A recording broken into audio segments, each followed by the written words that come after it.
So you want to know where to live in Seattle. Maybe you're moving to Seattle for a job, maybe you're transferring within the Puget Sound area. Seattle has been a hot real estate market and a hot destination for decades.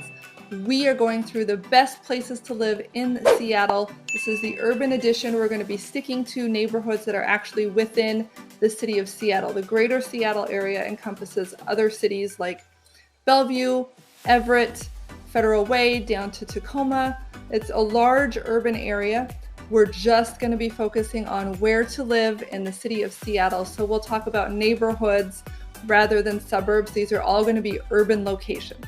Stay with me to get to know the different neighborhoods in Seattle that are going to be a best fit for you, or maybe none of them, and we'll take you outside of Seattle on some of our other videos. So in case this is your first time watching, welcome, welcome, welcome. I am a Seattle native. I am an active real estate broker here in the Seattle area, and I love introducing people to the area, trying to help you as someone who's thinking about relocating here, find out what neighborhoods will and will not be a good fit for you, so that when you come to town to take a look at houses, you can hit the ground running, knowing exactly where to start. It would help me out a lot if you would like and subscribe, mash the bell, as they say in the South. Mash that bell, sugar. To make sure that you can stay connected when we publish other videos. We are trying to put out a lot of content here so that you can dive deep into the long tail of the different neighborhoods that you're most interested in. Today we are starting with the urban Seattle city. Where within Seattle would you like to live, or maybe nowhere at all? Let's get started. Okay, the first area that I'd like to highlight is downtown Seattle. So downtown is where all the skyscrapers are. You may have seen aerial pictures of Seattle zooming around. The big buildings at night are downtown Seattle. Adjacent is the Space Needle. Now, downtown Seattle is on the water. We are on Puget Sound, and the whole thing is basically a big steep hill going down toward the water. So if you live in this area, it's urban, it's walkable, but there are a lot of hills, so don't worry. Your legs are gonna look amazing as you walk and shop. Now, historically, living in downtown Seattle, and by this I'm just gonna say pre-2019, we all know what I'm talking about there. Living in Seattle downtown was a hot ticket because the commute here is not very good. And so people wanted to be close to work. They could live in a small apartment or condo, walk to work, walk to groceries, shopping, have their little dog, take their little dog to work. It was all there within a few blocks radius, which was fantastic. Now, in the times that came after that, what we have seen is an interesting demographic shift. The downtown area has actually been falling in popularity because when people have been working remotely, it's no longer as desirable to be so close to work in a tiny apartment or a condo. Most people are looking for more space at their home, and they are not going into work as much. Now, I'm hopeful, optimistic, what more can I cross here, that things will go back to normal and people will be able to start going regularly into the office again. And as that happens, I expect the downtown Seattle market to shoot right up. But at the moment, that is not the case. If you want to live downtown, you can buy an awesome penthouse type condo on the top of a high new building for maybe $2 million. It may come with a parking spot or two. You can buy a smaller studio, one bedroom, 500 square foot type of condo in new construction for about $500,000. And if you want something less than that, you can certainly get a condo for $300,000, but it may not be right in that downtown core. Now, as I alluded to, parking is at a premium here. It is expensive to park cars, and just because you have a house or a condo does not mean that it will automatically come with a parking spot. People get around that by walking places, biking places, using an Uber or Lyft, using a rental car for when they need to get around, or paying a premium for a parking spot. You may be able to rent one in your building if it's not deeded to your unit, or you may be able to rent one in a nearby office or parking lot on the surface, maybe for $300 a month. So just think about what you want to do with that, factor that in. One concern, as I point out, especially for people who might not want to be walking in urban areas at night, is just when you will be using that car. It does get dark here in the winter, maybe 4 or 5 o'clock, it's dark. So just use caution, use your wits. Again, going back to kind of the trends that we've been seeing lately with the downtown population, it's been fewer workers and more indigent people, homeless people, more drug problems, more crime. That is more the element that's come into the city as there are fewer workers and day-to-day people out on the streets. So I would not recommend that you buy anything in downtown Seattle sight unseen without doing a thorough taking your time to spend some time on nights and weekends in the downtown area. So that being said, let's move on to our next adjacent area, which is the Capitol Hill, and it's called First Hill, which is just south of Capitol Hill.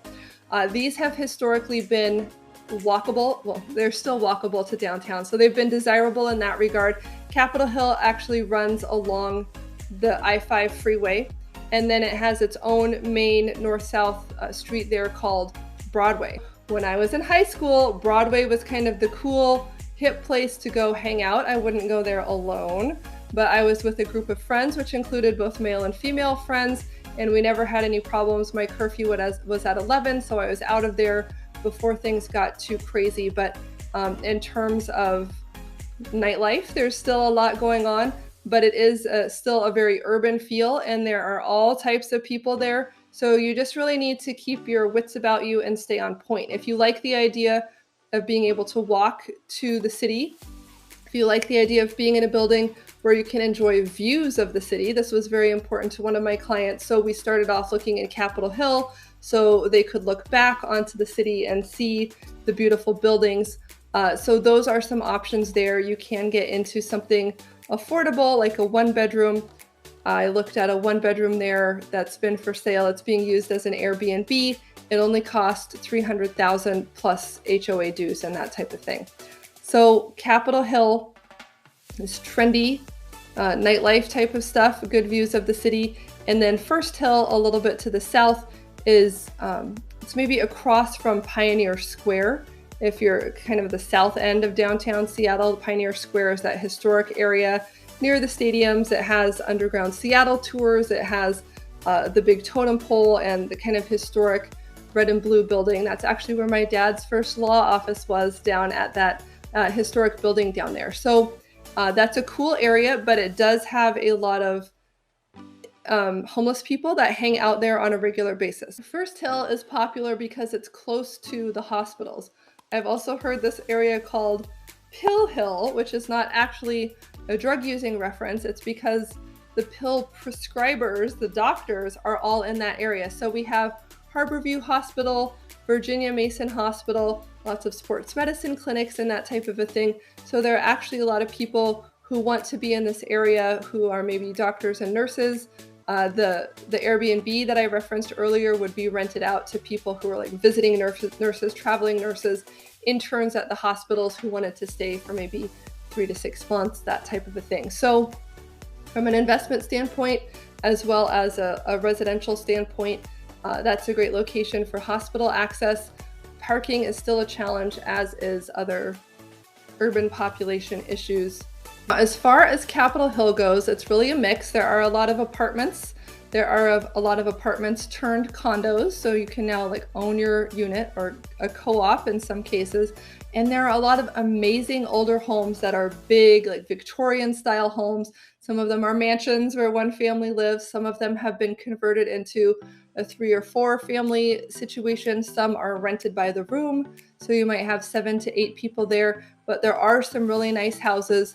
And one of the guys that I used to hang out with when I went there at Capitol Hill, his dad lived there. He was a dermatologist, right? So it's a real mix, a real eclectic type of population there.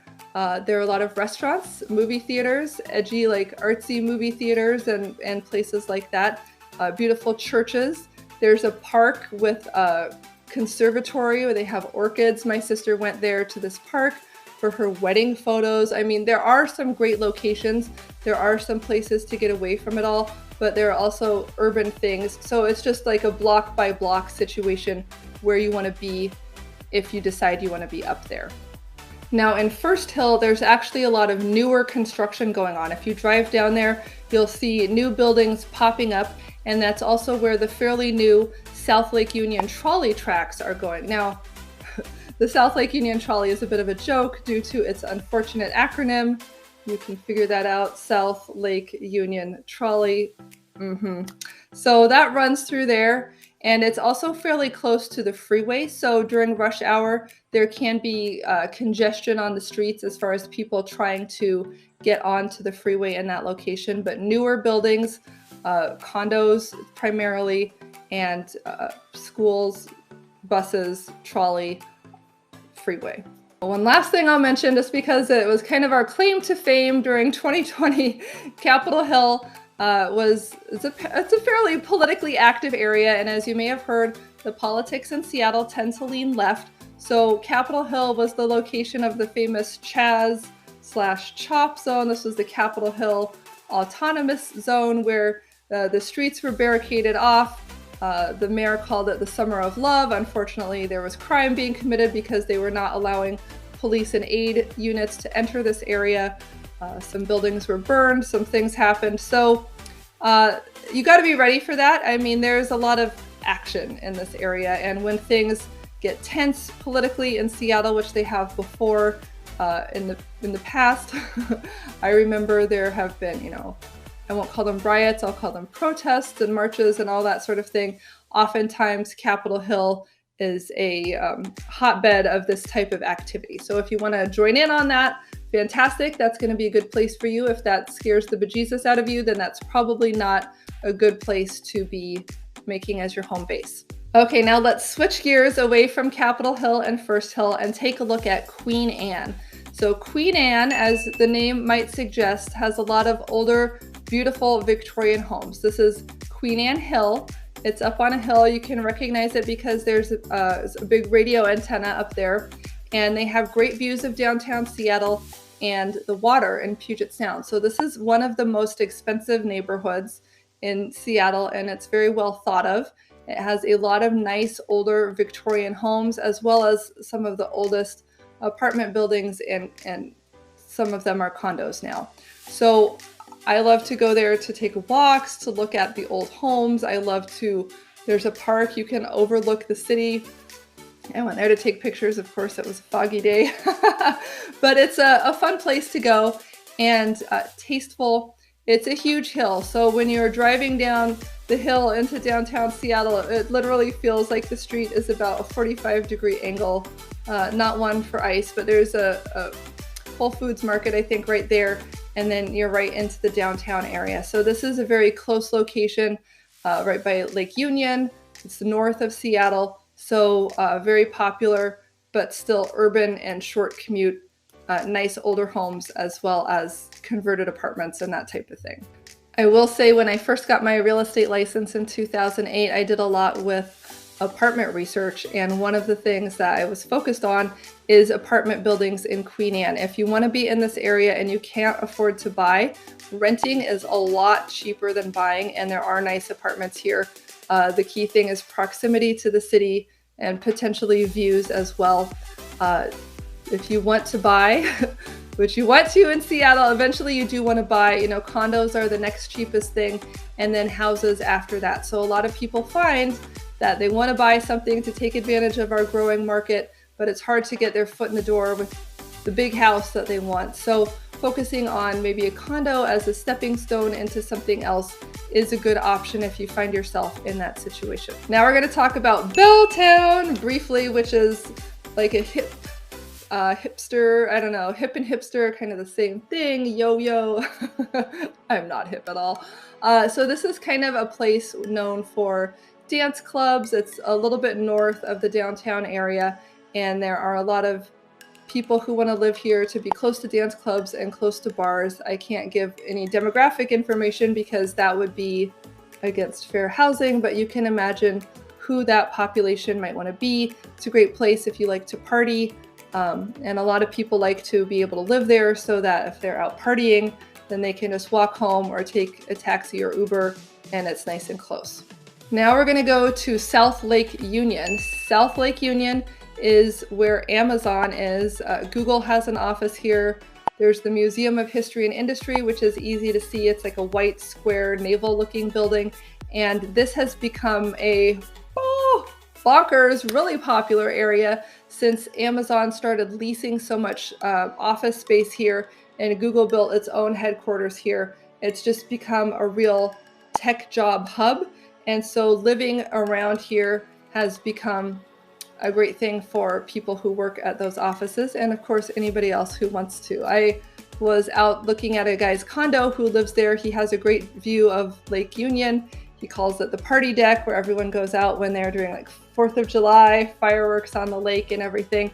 And so he has parties out there. Anyway, he referred to his street as Amazon Row because he, in his opinion, a lot of people who are living there now are living there because of the proximity to Amazon. Now, again, you know, that has changed with a lot of people working from home lately and not feeling as strong a need to live close to downtown. But as things change and go back to normal, I expect this again to be a very popular area. And even if you're not needing to go into work every day, a lot of people still like to have that proximity to the office. They like the energy of the city. They like the views of the lake. And, you know, you can get a boat, you can rent a boat, you can buy a boat, you can sail in Lake Union, you can go out to Puget Sound. So if you like water sports, there are a lot of options here in the South Lake Union area. Personally, what we like to do is rent a kayak and we can go around to Gasworks Park and just paddle. You know, we don't go for more than an hour usually. We take the kids and we don't want their arms to get tired, but there are a lot of houseboats, scuba diving classes, just a lot of interesting things to see out there. So we enjoy getting out on the lake in an affordable way as the mood strikes us. If you like to walk, there's also a walking trail around Lake Union that you can walk, you can bike. So a lot of times when I'm out there during the day, like on a business day, I'll see people on their phones, like taking a business meeting or being on a call while they're also out enjoying some fresh air. And, you know, when it's a sunny day in Seattle, everybody's got to roll up their sleeves and get out and soak it in. So we try to do that. And if you can do it while you're working, mwah, so much the better. Kudos to you. So the Central District is the next neighborhood that I want to talk about. And as you can imagine, it's pretty centrally located. It's a little bit south of the downtown area and toward Lake Washington to the east. And this is definitely an up and coming area. I have a client recently who was looking for homes there. And unfortunately, she actually got priced out. She had lived there for a long time. She grew up in that area. But there's a lot of development going on there now, lots of townhomes and that type of a thing, because this area is going to have great access to both Seattle and Bellevue and light rail stations. In fact, I always like to chat with the neighbors, you know, get the lowdown on what's going on that street. Is there any crime problems? Are the neighbors friendly? What's going on? So chatted with a lady who was out walking her dog at these new townhomes that were being built, and she was explaining how the light rail was coming and they were going to be, you know, 10 minutes walk to the light rail to get to Bellevue, as well as being able to access downtown Seattle. So that was great. This historically has not been a super fancy area. The Central District has even like warehouses and some industrial manufacturing type stuff. And in fact, when I was getting off the freeway to go and visit my client, I saw the old Oh Boy Oberto sausage factory. And I don't know if you're a big fan of salami or beef jerky or anything like that, but here in Seattle, the grocery stores, when you go to those aisles, you will see the brand Oh Boy Oberto. And the Oberto family were Italian immigrants who came to this area, had their own kind of recipes for how to make these different sausages and meat products and begin manufacturing them. And they had a facility there in the Central District. And as the business grew, I mean, they amassed a large amount of wealth. I actually went to school with their granddaughter. And so anyway, they were a wealthy family and they would have these block parties. My client was telling me about how in the summer, like they would get out the music and everyone would come to these Oh Boy Oberto block parties, and they were a great community event. And the family, in fact, did a lot of other things to to support the neighborhood. So one of the things I remember them doing was that they sponsored these what are they called? Hydroplane races. So in the summer in Seattle, there's a month or so of festivities called Seafair. And this is where we have parades and 5K runs. The Blue Angels will come from the Navy and do a flyover. And another thing that happens is they have hydroplane races, which are very lightweight boats. They kind of race along the top of the water. They're very fast, high-speed boats, and occasionally they flip over and, spiral out of control. And that's exciting for the observers, not probably so much for the drivers. But anyway, there are some local companies who sponsor these things, and one of the materials that they use in the the boats is like a honeycomb foam that fits together. It's very strong and it's very lightweight. So when Cindy Oberto and I were in math class together in high school, she brought in a sample of this material with hexagons on it, and we ended up doing our geometry project on hexagons because geometrically speaking, it's very beautiful, very functional shapes, same shape that we see in honeycomb. So I'm a beekeeper, and that it all came back to me there. So anyway, the Oberto family was fantastic. They were based in the Central District. Their factory is now closed down, and I would say the landscape of the area is changing to be more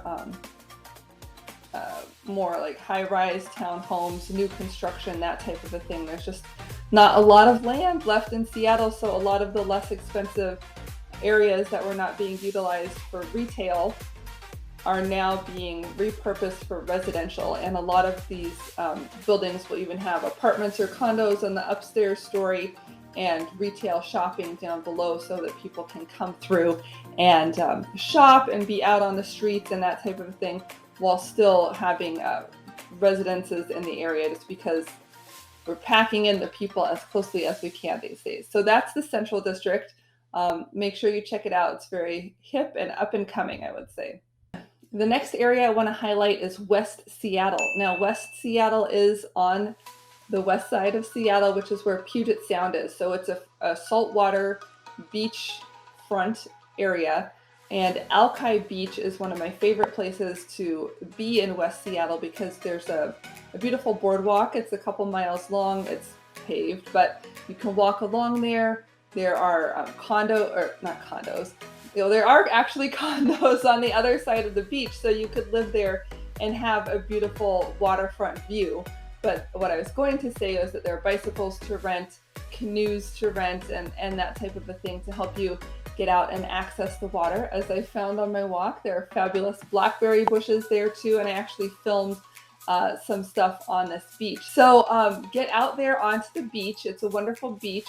They have Salty's on Alki, which is a fabulous restaurant. This is a place that my uncle actually went for his retirement party. And one of the nice things about being in West Seattle is that it points to, or it has good views of, downtown Seattle. So you can be in this restaurant, and we were there at night. The lights are down. You see the city lights of Seattle, and you see the ocean and the boats and that type of a thing. So it's really a special place to be. There's a lighthouse. And interestingly, there's also a ferry. So there's the Fauntleroy Ferry, which is run by the local government.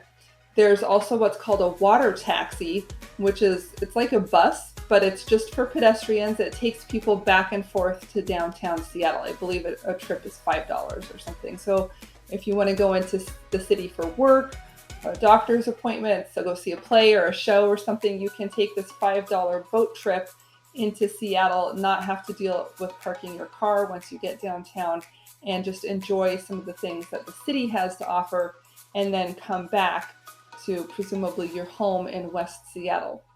Commute-wise, West Seattle has been a little bit more difficult to access downtown. They used to have a main road called the West Seattle Bridge that has been down and decommissioned for repairs, earthquake retrofitting, and that type of a thing. And so now it sounds like, they keep telling us they're going to be bringing that back on board, which will help ease the commute. But for now, people are having to go on surface streets, which are just a little slower. So even though it looks close on the map, people say it can take, half an hour to an hour to get into downtown Seattle during rush hour. So just something to be aware of there.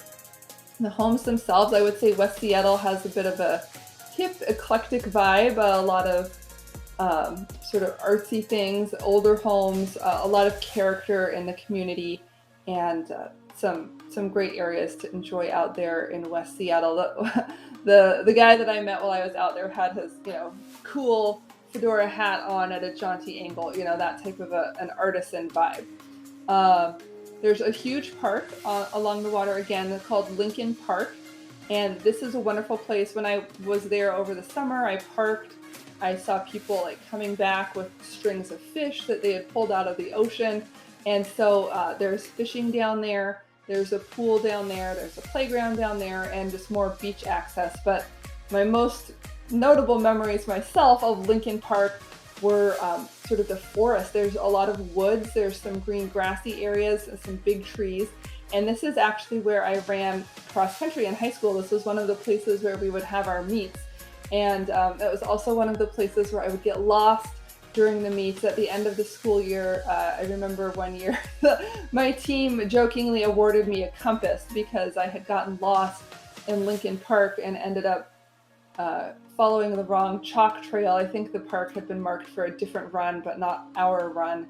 And so I got a little bit off pace and came jumping out through the bushes. My coach was like, "Cunningham, what are you doing here? You already passed this checkpoint." I was like, "Oh gosh, well, I saw some members of my team that were behind me and decided to rejoin the pack. The herd, as it were. Don't want to be in the woods by yourself, getting lost." So when the clock is running.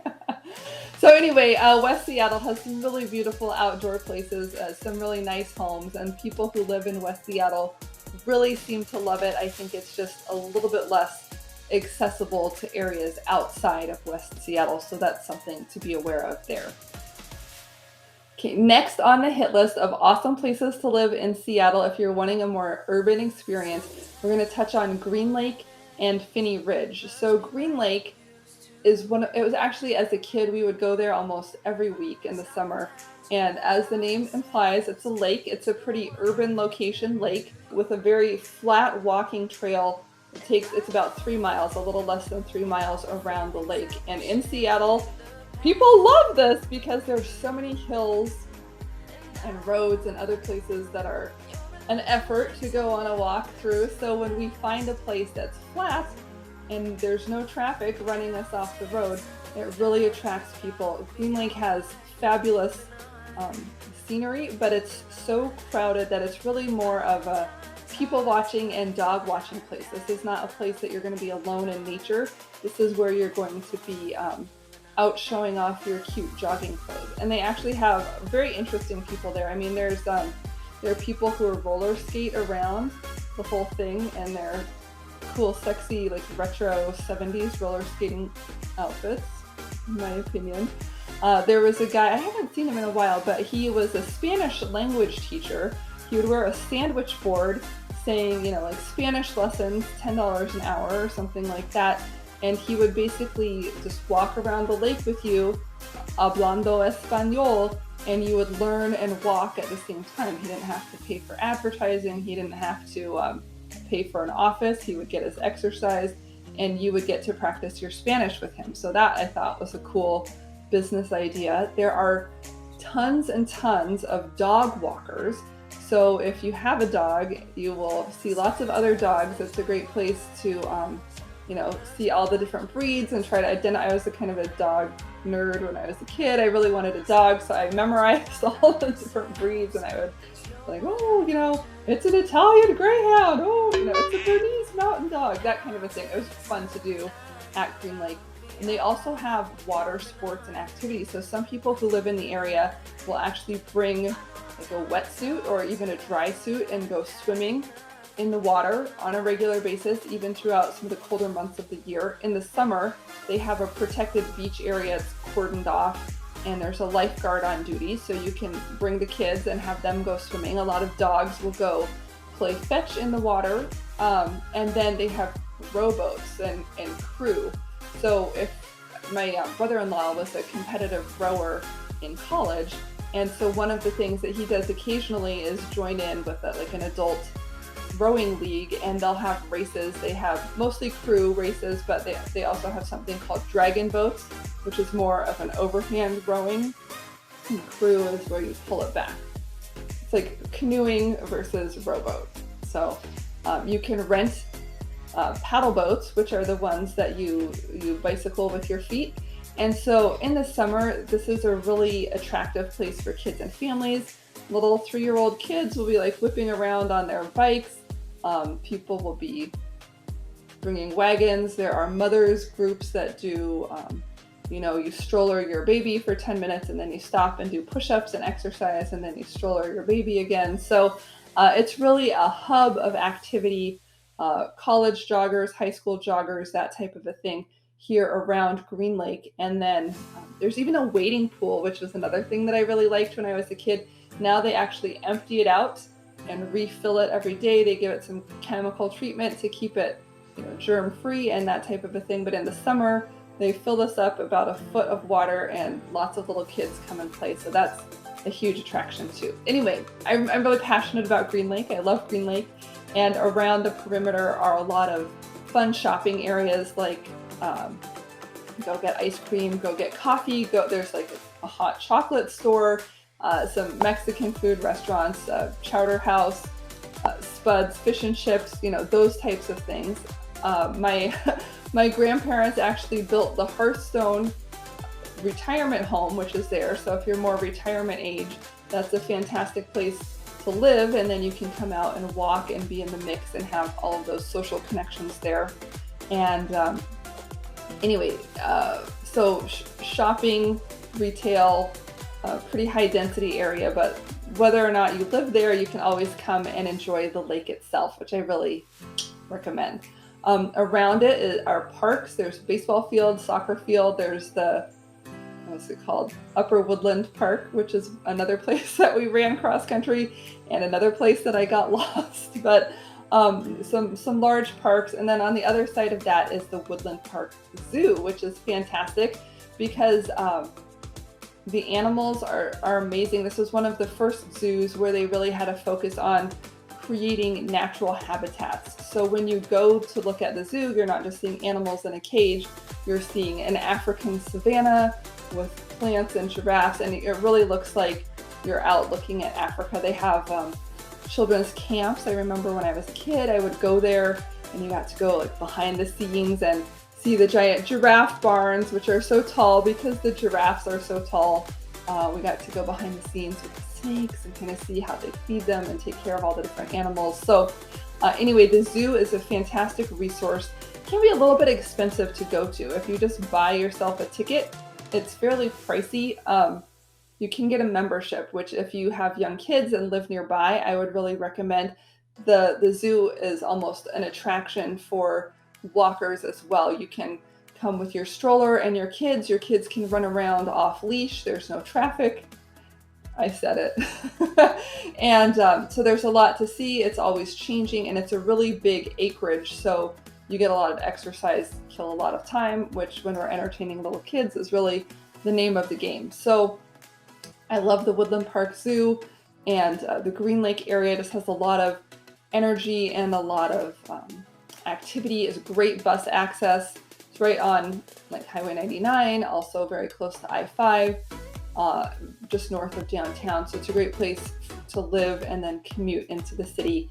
Finney Ridge, same thing, same area. It's just part of the neighborhood. You're up on the ridge a little bit. So take a look at that, especially if you like the idea of some of these outdoor activities. It's very strong demand consistently, both from living there as a tenant or as an owner-occupant. Zipping right along, we've got Fremont, Wallingford. This is kind of a place my grandma used to take us on special occasions because it was cool and hip. There was this restaurant called Julia's 14 Carat, which was a brunch spot, and they would pack the restaurant, tiny little restaurant. People would line up out into the streets to come here for brunch on the weekends. It had a hip, artsy vibe. My husband actually used to work in this area, and so we would go out for lunch sometimes. I would come down and meet him there for lunch. We'd sit outside on the cafe street. There was a little Greek restaurant there, and they have statues and different art all around. They have the troll under the bridge, which has been a popular tourist destination since probably the 60s. They have another statue called Waiting for the Interurban, which is people like bundled up waiting for some train or bus that's never going to come. And it's funny because the locals like to decorate the statue. So they'll come out and they'll give the people who are cold an extra scarf or a hat.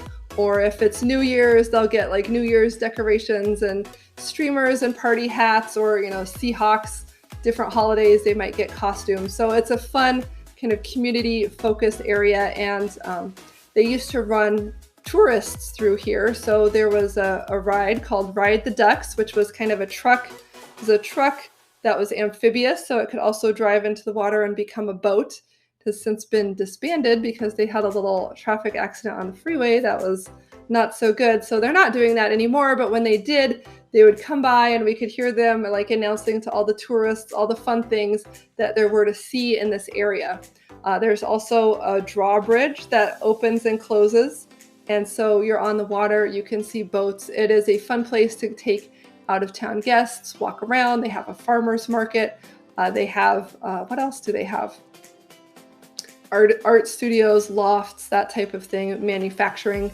There are still urban influences here. I had a friend who lived in this area with her young son, and she said, you know, occasionally neighbors would all call each other and say like, watch out, there's a guy with a machete like wandering around on the street. And so, you know, she didn't have any like direct confrontation problems, but at the same time, if you have a child that's trying to like, you know, play marbles in the front yard or something, you don't really want that type of thing to be happening. So be on point, enjoy it if you're open to that. And if you are, again, not open to that, then you might want to move further out from the downtown area of Seattle.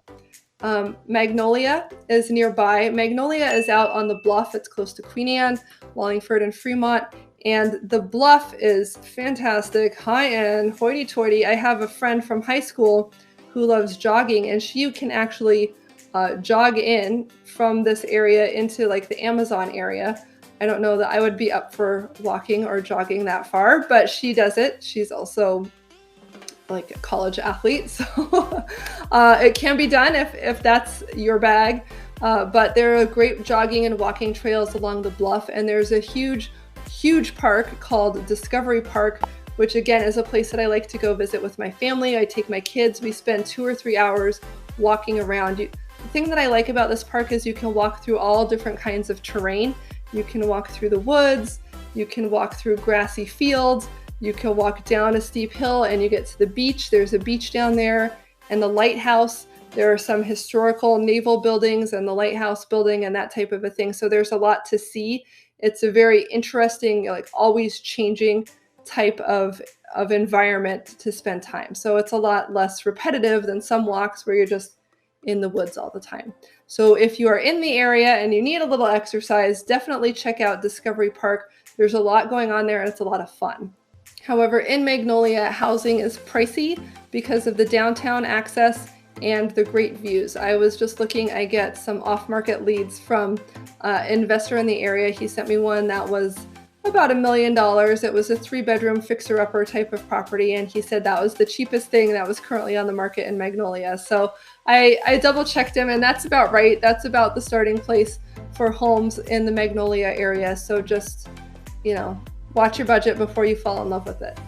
Now I'm going to talk about Ballard, which I feel sad, a little bit sad about. So Ballard has been, there's a lot of change I am noticing in the theme of my comments. What was and what is, it's kind of evolving. But the history of Ballard was that it was a Norwegian fishing village type of area. A lot of Norwegian settlers came here who made their living on the sea. They wanted to be close to Puget Sound.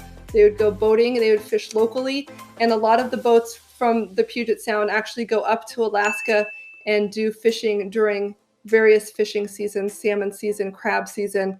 The way it works is that it's profitable and you fish as much as you can during the certain time of year, and then you have to stop and there's no more fishing. So then you can come back home and park your boat and live in the nice relative comfort of the Seattle environment rather than Alaska, right? So There were a lot of older homes. This is actually where my parents had their first apartment building. It was a 16 unit, and they bought it with friends from church, and they renovated each little unit as it turned, and they made it nicer, and they actually had to sell it after just 2 years because they were changing some regulations about needing fire sprinkler system in the building, and they didn't want to put that money in. They probably didn't have that money to put that in. So they had to sell it to someone else who would be in a position to do that as the law changed. Anyway, they ended up doing great on it, making good money on it in just that short-term hold. But sometimes I'm like, oh, if only they still had the building. It would be worth so much more now. Ballard High School is right there in downtown Ballard. And this is where my sister bought her first house when she finished law school. A lot of lawyers in my family. She finished law school. She bought a townhouse down there, and she bought it right at the peak of the market in 2007. And then, like, boom, the market crashed and everything tanked, and she just held on to it. And I think she ended up living there for about, I want to say, 5 years or so before she sold it. And I, at the same time, was living in Linwood, way out in the boonies in Snohomish County. And I owned my house for 10 years. She owned her house for 5 years, including right before the crash. So she bought at the worst possible time. She ended up making more money on her place in that shorter hold time because, like I said, the trend has been closer to Seattle is better due to that appreciation. And we will see. You need to call me and find out what's going on right now, because when you watch this, things will be evolving as they always are. But the trend has not been following that curve. Now we're seeing a lot more appreciation in the outer areas of the city because, again, commuting into town has not been that desirable. And unfortunately, there just seems to be a little bit more crime running rampant in these areas. And by crime, what I mean is kind of like homeless people bumbling around, drug problems. There's just a lot of indigence. In some areas of Seattle, there's prostitution. Car break-ins are common, package thefts are common, that type of a thing. And that's kind of what it was for my sister. She had a young child, and the park next to her house had a lot of RVs parked there with homeless people living in them. So you kind of had to go through this wall of RVs to get to the park. And then there would be like needles and stuff in the park, drug needles that had been discarded. So like the early morning dog walkers were kind of on duty trying to carefully pick up and dispose of that waste so that the children who came to the park later in the day wouldn't happen upon it and, get injured or pick it up or something like that. So the Ballard was the hot address, and it's, in my mind, it's losing some of that luster, but it does have a very cute downtown Main Street area. It has like bars and kind of that nightlife thing, and it's a little bit more removed than Belltown. It's not in the downtown area. It's more, we had a friend in high school who lived there, and she said, you never have to leave Ballard. Everything you need is in Ballard. And Ballard really likes to support its local businesses. In the flux of all this online shopping and that type of a thing, the local businesses are a little harder pressed. What am I trying to say? But the people who live there want these main streets. They like the idea of being able to walk down the road and stop at the bakery, get a coffee, have their hair done, buy a book, buy a loaf of bread from the baker, that type of a thing. So there is that. A lot of people who call me about relocating want to have like that walkable Main Street downtown feeling. There is that in Ballard, but we have these other issues to contend with at the moment that are just putting a crunch on that area. If you've made it this far, congratulations, you're doing great. I've got a few more that I'm going to run through, but I wanted to offer to you to talk with you further about any of these areas. If you have like a neighbor or family member that you know that's in an area and you want to be close to them, if you're liking or not liking some of the things that I'm saying, there are always options, there are always changes that are happening. So do reach out, feel free to contact me, and we can go through what it looks like at this day and age, the time that you are watching this video. So now I want to go through the University District. Now this is around the University of Washington, which is really, almost the city unto itself. 46,000 students attend the University of Washington. There's undergrad, there's grad school, there's a hospital, there's a law school, there are big sports teams, and they have a fantastic location on Lake Washington. as well as being right in the middle of the city. If you look at a crime map, however, if we overlay a crime map, you can see that there are a lot of crimes and activities going on here that are not good. So if you're coming to Seattle as a student and you think you might want to live here as a student, I wouldn't necessarily object to that as a parent, but at the same time, you need to be safe, travel in pairs at night and that type of a thing so that you're not taken advantage of. I think anytime that there's a lot of foot traffic in an area, there tends to be, at least in Seattle, like a lot of homelessness, panhandling, that type of a thing going along with that. Rents in this area do tend to be very expensive because a lot of people want to be close to the city, and there are a lot of houses that are rented by the room. So if you're thinking you're getting a great deal on a house in a residential area near the University of Washington, just spend some time there, maybe meet some of the neighbors before you buy and find out if it matters to you. Like, are these houses being used as boarding houses, or are they being used as duplexes or single family homes, or kind of what's the lay of the land as far as the collection of people that live in that area? Again, if that's something that is important to you.